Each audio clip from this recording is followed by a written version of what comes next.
Hi, I wanted to share with you my favorite 60 seconds of Ruby. I'm going to play them for you, and I want you to see if you can understand why.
The reason I like these scenes so much is that they tell a good story with no dialogue and are just as good or better at quarter speed, and they show two people working together are more powerful than the sum of their parts. I really like this first one because it seems to be based more on a fighting game or a real fight rather than anime. Yang is clearly outclassed by the Malachites together, but is about on the same level as each individually. If you're at all familiar with Melee, I'd compare them to the Ice Climbers. Weak individually, but able to pull off devastating combos together.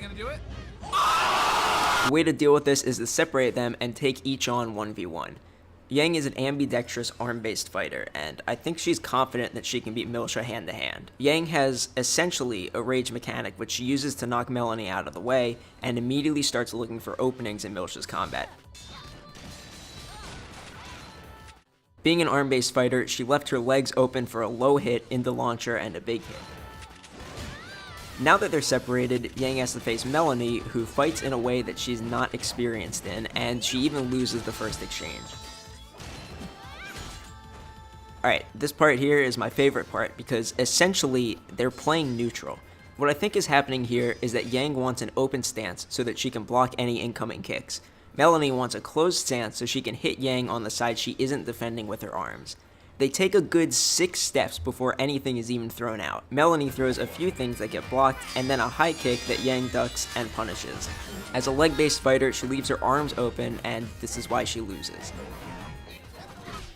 I like this one mainly for the story that it tells. Clearly, there is a hierarchy of power here. A student huntsman is able to easily dispatch goons, but a trained huntsman is able to easily take on 2 students, one with 2 swords and one with gun nunchucks, with essentially a metal stick and no special ability. And notice going 2-on-1, Roman only takes 3 hits, only one of which was very hard. He not only predicts and blocks every single hit from someone literally teleporting around him, but he even has time to throw in a jab. Even against gunchucks, it looks like he perfectly knocks every single one away so that they're never able to fire in his direction.